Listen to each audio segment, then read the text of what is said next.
창세기 공부가 참 중요한 이유는요.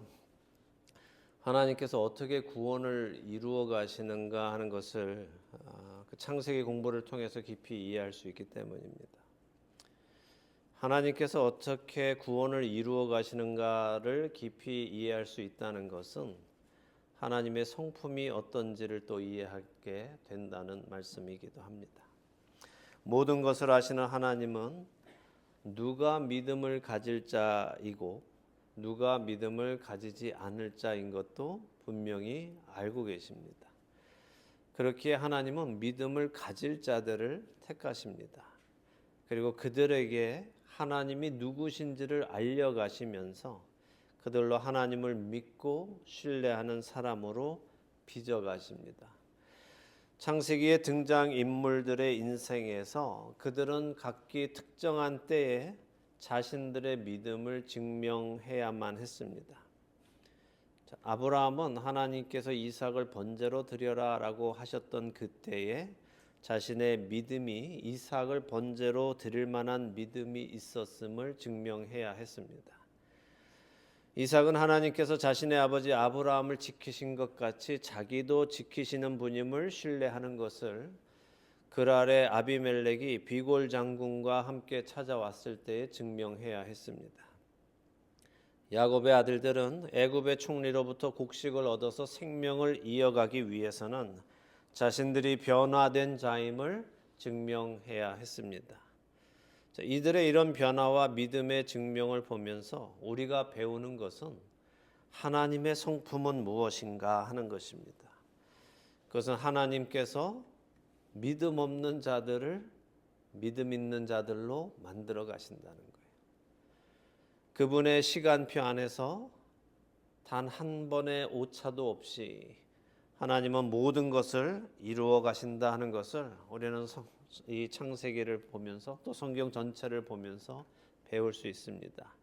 이게 바로 전능하신 하나님이시고 전지하신 하나님이십니다. 그러나 전지하지 못하고 전능하지 못한 우리는 늘 우리의 앞날, 다음날, 미래를 알 수 없기 때문에 모르기 때문에 두려워하고 불안해하며 혹시 내가 구원받지 못하면 어떻게 하나? 나는 그 정해진 시간 안에 변화되지 못하면 어떻게 하나? 나는 애초에 초대받지 못한 사람이라면 어떻게 하나? 혹시 나는 초대받았다가도 버림받은 사람이라면 어떻게 하나 하는 불안함과 두려움 안에서 확신을 갖지 못하고 신앙생활을 하기도 합니다. 말씀드린 대로 저는 헛된 구원의 확신을 가지고 사는 사람들, 다시 말해 한 번 구원은 영원한 구원이다 라든가 세례 받았으니까 구원 받았다 라든가 영접기도 했으니까 구원 받았다라고 생각하는 사람들의 그런 희석된 믿음을 가지고 사는 사람들을 경고하는 사람이지만 동시에 올바른 믿음을 가지고 사는 사람들은 두려워하거나 불안해해서는 안 된다는 것도 말씀드리기 원합니다. 예수님은 작은 자 중에 하나라도 잃는 것은 하늘에 계시는 하나님 아버지의 뜻이 아니다라고 마태복음 18장 14절에 말씀하셨습니다. 또 아버지께서 내게 주시는 자는 다 내게로 올 것이요 내게 오는 자는 내가 결코 내쫓지 아니하리라라고 요한복음 6장 37절에서도 말씀하셨습니다. 또한 성경은 우리를 구원하기로 선택하신 하나님께서 그 구원하기로 선택한 자를 성령으로 인치시고 보증으로 그 안에 살아가시게 하셨다라고 말씀하십니다. 그렇게 우리가 올바른 복음을 믿고 예수 그리스도께로 나아가서 그 믿음 안에서 살아간다면 우리는 우리의 구원을 이루시는 분이 하나님이심을 신뢰할 수 있고 그렇기에 담대하게 이 땅에서 하나님의 자녀로 살아갈 수 있습니다. 포인트는 내가 하나님의 자녀이기에 아버지 하나님과 관계를 맺으며 살아가는 것입니다. 오늘 저는 여러분과 하나님과 관계를 맺으면서 살아가는 것이 어떤 모습으로 나타나는가 야곱의 삶의 변화 속에서 함께 보고자 합니다. 먼저 오늘 본문을 읽도록 하겠습니다. 창세기 46장 1절에서 7절입니다. 창세기 46장 1절에서 7절 우리 한 목소리로 읽겠습니다.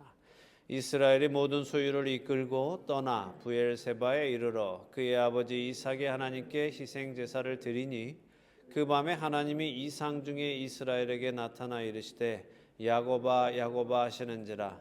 야곱이 이르되 내가 여기 있나이다 하매 하나님이 이르시되 나는 하나님이라 내 아버지의 하나님이니 애굽으로 내려가기를 두려워하지 말라.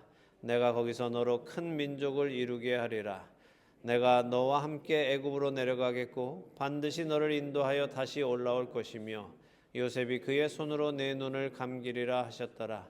야곱이 브엘세바에서 떠날새 이스라엘의 아들들이 바로가 그를 태우려고 보낸 수레에 자기들의 아버지 야곱과 자기들의 처자들을 태우고 그들의 가축과 가나안 땅에서 얻은 재물을 이끌었으며 야곱과 그의 자손들이 다 함께 애굽으로 갔더라. 이와 같이 야곱이 그 아들들과 손자들과 딸들과 손녀들 곧 그의 모든 자손을 데리고 애굽으로 갔더라. 아멘. 자, 지금 읽은 이 본문의 앞장인 45장 뒷부분을 먼저 정리해 보자면, 자, 야곱의 아들들이 기쁜 소식을 가지고 가나안으로 돌아왔습니다. 이 소식은 지난 20년간, 29년간, 거의 30년간 야곱이 들었던 가장 기쁜 소식 중에 하나일 겁니다. 아니, 아마 그의 평생에 들었던 가장 기쁜 소식이 아니었을까 생각이 됩니다. 자신이 가장 사랑했던 아들 그 요셉이 죽지 않았다는 소식을 들었으니까요. 자, 내가 사랑하는 그 아들 요셉이 죽지 않고 살아 있습니다. 30년 만에 그 소식을 들은 것도 기쁠 텐데 그 요셉이 살아만 있는 것이 아니라 애굽의 총리가 되어 있다는 소식. 그래서 아버지와 모든 식구들을 이 심각한 기근 속에서 구원하기 위해서 애굽으로 모셔와 함께 살겠다는 소식. 이 모든 소식이 줄줄이 다 너무나 기쁜 소식이죠. 야곱은 지금 한 가지 기쁜 소식을 들은 것이 아니라 기쁜 소식들 안에 충만하게 됐습니다. 자, 이 기쁜 소식을 전해 듣자 야곱은 내가 죽기 전에 가서 요셉을 보겠다라고 앞장인 45장 마지막 절인 28절에 이야기합니다. 내가 죽기 전에 요셉을 보겠다. 자, 야곱의 마음을 한번 생각해 보죠. 어느 정도로 가고 싶었을까요? 야곱은 지금 내 아들, 내 사랑하는 요셉이 살아있다, 애굽에 살아있다는 그 소식을 들었을 때 어느 정도로 가고 싶었을까요? 얼마나 보고 싶었을까요? 20년이 넘는 세월 동안 죽은 줄 알았던 요셉, 야곱이 사랑했던 라헬이 낳아준 첫 아들 요셉, 그를 보고자 그는 그 어떤 것도 눈에 보이지 않았을 거 아닙니까? 그 아들을 만나고자 해서 자신의 모든 것을 놓고도 갈 수 있지 않았겠습니까? 그런데 그는 말씀 그대로 그 아들이 요구했던 대로 당장에 일어나서 짐을 싸서 애굽으로 출발합니다. 자, 야곱이 살던 곳은 어디였을까요? 헤브론에 살고 있었어요. 헤브론은 어떤 곳입니까? 할아버지 아브라함과 할머니 사라, 아버지 이삭과 어머니 리브가가 묻혀 있는 막벨라 굴이 있는 지역입니다. 할아버지 아브라함이 해쪽 속 사람들한테 시가보다도 몇 배나 더 많이 돈을 주고 공식적으로 산 땅입니다. 그래서 아브라함 집안의 공식적인 소유가 된 지역이 바로 헤브론입니다. 그곳에서 가문을 지키며 살던 야곱이 아들을 만나기 위해 애굽으로 가다가 브엘세바에 이르렀습니다. 자, 브엘세바는 또 어디입니까? 브엘세바는 할아버지 아브라함과 아버지 이삭이 원래 살던 곳이에요. 야곱과 에서의 고향이기도 하죠. 그 야곱이 태어난 곳이 그곳입니다. 지도를 한번 볼까요? 잘 보이시나요? 글씨가? 네. 자, 여기가 헤브론입니다. 헤브론. 여기가 브엘세바예요. 그리고 이제 저 고센 지역으로 가려는 거죠. 그럼 여기까지가 가나안 땅의 마지막이고 여기부터는 네게부 사막이에요. 그래서 여기는 마을이 없습니다. 그래서 사막을 건너서 들어가면 애굽에 가는 것입니다. 자, 그래서 이 브엘세바는 가나안 땅의 맨 끝에, 맨 아래에 있는 것이에요. 맨 가장 마지막 있는 곳이죠. 그래서 여기서 남쪽으로 더 내려가면 네게브 사막이 있고 사막을 지나서 애굽으로 들어가게 됩니다. 그래서 이 브엘세바는 가나안의 끝이다라고 볼 수 있습니다. 근데 참 아이러니하게도 바로 여기 가나안 땅의 끝인 이 브엘세바에서 야곱이 어떤 일을 했었을까요? 이 브엘세바에서 어떤 일이 있었는지 기억나십니까? 야곱이 아버지 이삭을 속이고 장자의 축복을 받고 그 사실로 인해서 형 에서가 분노하게 되었고 형의 분노가 두려워서 하란으로 도망치게 되었죠. 그리고 그렇게 하란에 가서 20년을 또 살다가 돌아오게 되었습니다. 결국 이 브엘세바에서 야곱은 두 번을 가나안 땅을 떠나는 결정을 하게 되는 거예요. 첫 번째는 자신이 아직 결혼하기 이전에 거짓말로 축복을 받고 형 에서가 무서워서 북쪽으로 하란으로 갔던 적이 있고, 이번에는 이 브엘세바에서 요셉을 만나기 위해서 남쪽인 애굽으로 가려는 결정을 하는 것입니다. 자, 그가 처음 형의 분노를 피해서 가나안을 떠날 때를 한번 다시 생각해 보죠. 기억나시죠? 기억나셔야 됩니다. 네.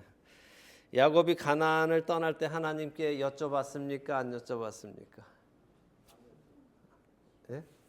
하나님이 나타나셨잖아요. 그때 여쭤봤습니까? 안 여쭤봤습니까? 안 여쭤봤죠. 그죠? 그냥 떠났습니다.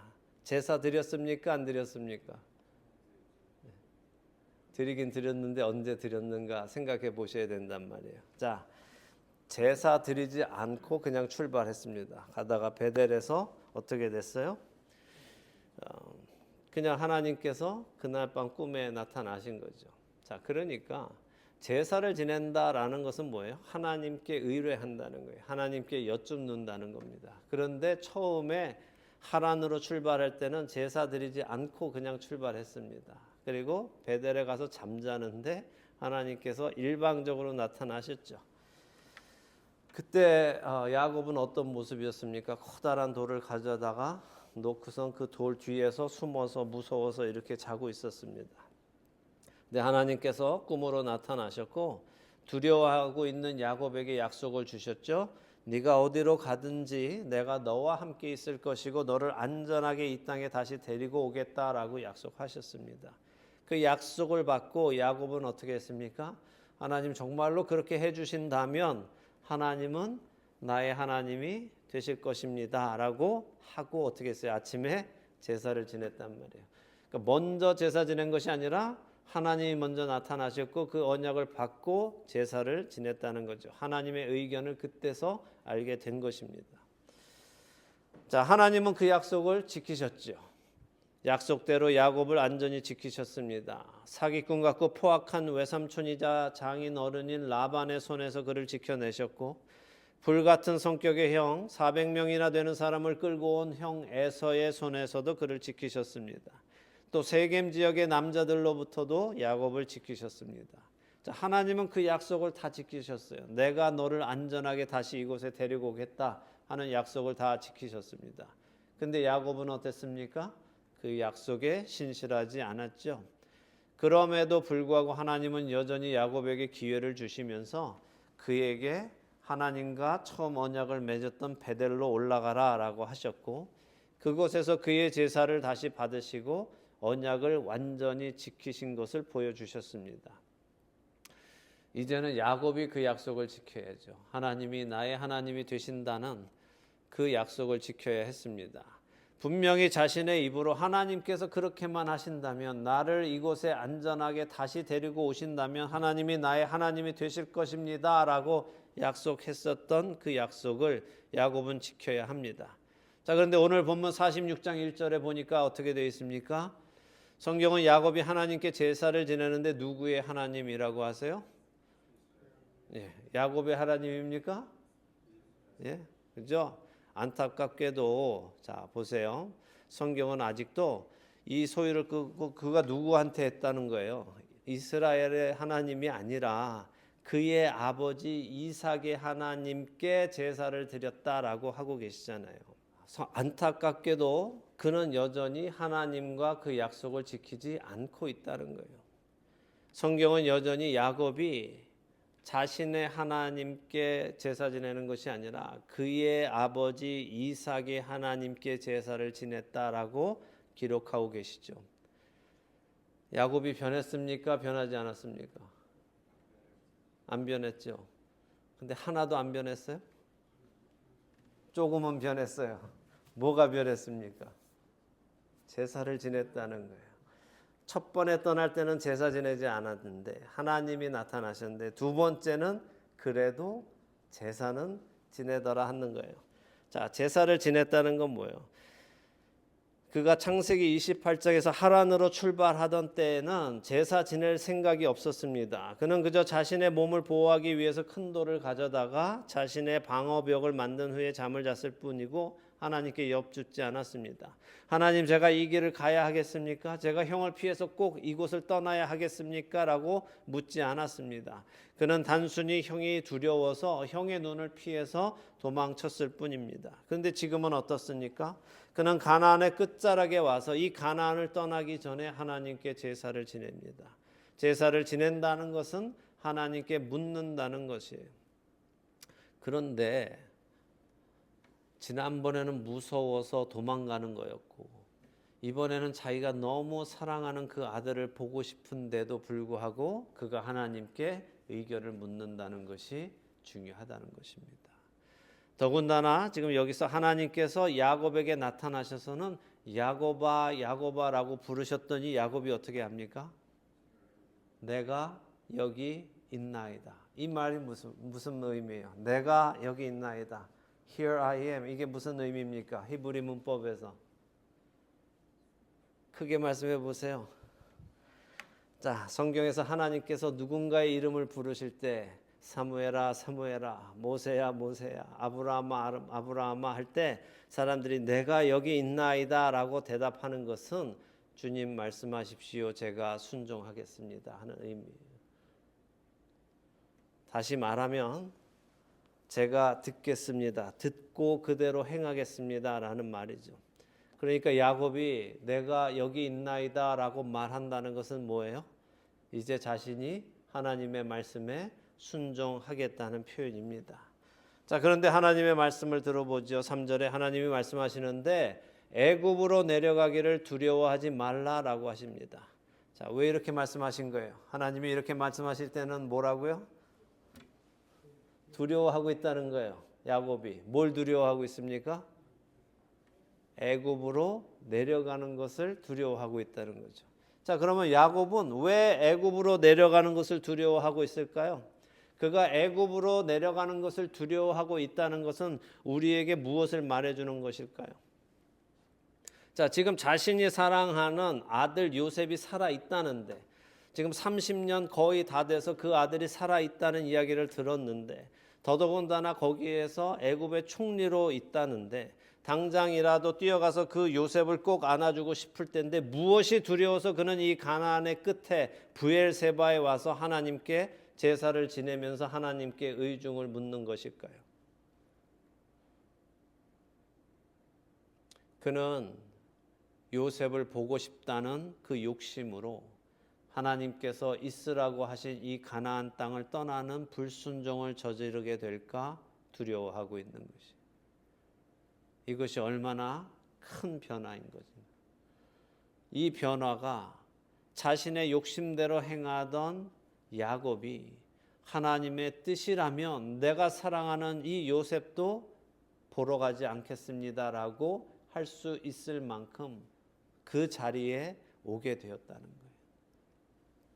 내 욕심을 내려놓고 하나님이 허락하지 않으신다면 애굽으로 내려가지 않겠다는 마음이 야곱의 마음속에 지금 담겨 있는 것입니다. 하나님의 백성이 되어가는 그 과정 속에서 반드시 나타나는 증거는 바로 이것입니다. 하나님의 뜻이 아니라면 제 욕심을 내려놓겠습니다. 비록 아직까지 성경은 하나님이 야곱의 하나님이다라고 칭하지 않으시고 그의 아버지 이삭의 하나님이라고 칭하고 계시지만 하나님은 한층 더 야곱의 하나님께로 지금 가까이 가고 계시다는 것을 보여주고 계시는 것입니다. 야곱은 한층 더 하나님께로 가까이 가고 있음을 보여주고 계시는 것입니다. 그리고 결국 어떻게 되시겠어요? 하나님은 야곱의 하나님이 되실 것입니다. 하나님께서는 하나님의 뜻이라면 사랑하는 요셉이 있는 애굽에도 가지 않을 마음이 있다. 그런 그의 두려운 마음을 하나님께서 그 마음을 아시기 때문에 어떻다는 거예요? 두려워하지 말라고 하시는 거예요. 그리고 내가 너와 함께 애굽으로 내려갈 것이고 그곳에서 너로 큰 민족을 이루게 할 것이며 반드시 너를 인도하여 다시 올라올 것이고 요셉이 그의 손으로 내 눈을 감길 것이다 라고 약속하셨습니다.